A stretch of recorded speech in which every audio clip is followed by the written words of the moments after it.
Welcome to Andy's Garage. I'm Andy Phillips. Today I'm going to show you how to use jumper cables to jump start a dead car. So let's go ahead and get started. So what I have here is a vehicle that's been sitting for a while. The battery is now dead. Cannot get it to start at all, completely dead. So we're going to connect this up to another vehicle of mine and see if we can get it started. But let me hop in the vehicle and I'll show you exactly what's going on. So we turn the key. Nothing. Normally you would get something coming up here on the screen. These gauges would move. Nothing. This thing is completely dead. And this vehicle, as we mentioned already, has been sitting for a while. I'm doing some work to it. I have other vehicles going on, so it's been sitting. I should have been starting it more often to keep it going. I don't believe the battery is gone because the battery's not that old. So I think it's just from sitting too long out in the elements, it's just completely gone. So let's get over to the other vehicle that is running fine so we can start connecting everything, and I'll show you step by step how you want to connect this, then we can get this thing started.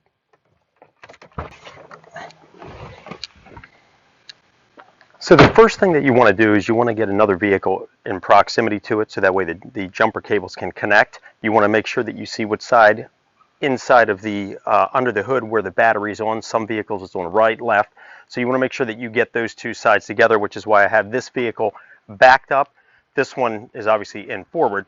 So let's pop the hood and then I'll show you the order that you want to connect these.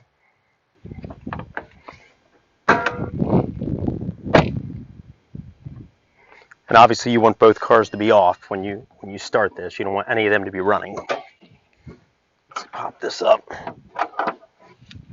Here's our battery on this side. This one, it's on the left. Same with that one. That's why we have to have them opposite. That way they're against each other. If it was on the left side, you'd be better off. But anyway, so now that we have this underneath, let me show you how we're going to connect the cables. We're going to start by taking our red positive and connecting to the red positive of the dead battery. And then we'll go to the other vehicle and connect the red positive to the good battery. And these side mount batteries, I hate these things. They're hard to connect to properly. There's not much to grab onto, but you want to get a good contact on it.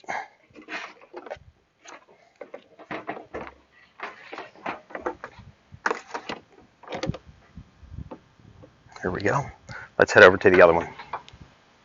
Next, we're going to connect it here to the positive on this one. And then we're also going to connect now to the negative on the good battery. Now on the dead battery, you want to look for a stable ground on the chassis or on the engine block where you can connect the negative to it. If you can't find a good ground, then you can just connect it to the negative battery terminal of the dead vehicle. Everything is nice and secure. So the next thing we're going to do is start the good car. All right, so we're going to start this one.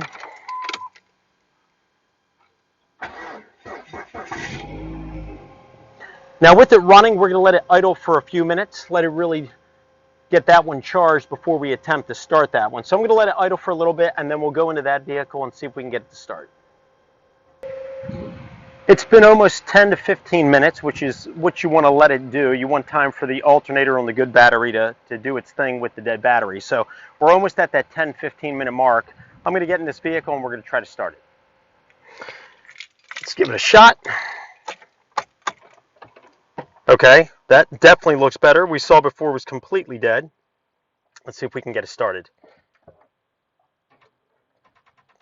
Nope, not yet. We'll let it charge a little bit longer. As we saw, we are getting enough juice to see the battery flickering around, but not enough to start it. If the battery is too far gone, like in the case of this one, it was completely dead from sitting so long, I'd let it take a little longer to do its thing. I think if we wait maybe another 10 minutes or so, we should be able to get it started. Now, some people think that if you rev up the car while trying to jump it, that'll speed up the process. That's not true. Actually, that can cause electrical damage. So you don't want to do that. Just patiently wait, let it idle, and in time, it'll do its thing.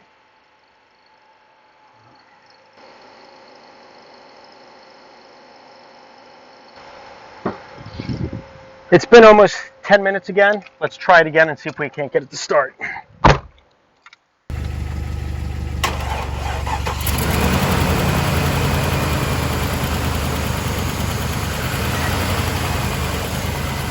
Okay, so we got it started. What you want to do now immediately is disconnect the battery. So we're going to do it in reverse order. So the last thing we did was connected the ground on the dead battery. We're going to remove the ground off the dead battery. And then now we'll head over and remove it from the good battery. Remove the negative from the good battery. Next, we're going to remove the positive from the bad battery. And then we'll head over and remove the positive from the good battery. And lastly, the positive from the good battery.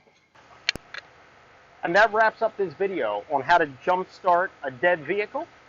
I hope that this video was informative for you. I hope it helped you out with maybe any issues you're having with a dead car or just knowing how to jump a car properly. But that wraps up this video. Please send me any questions and comments. I would love to hear from you.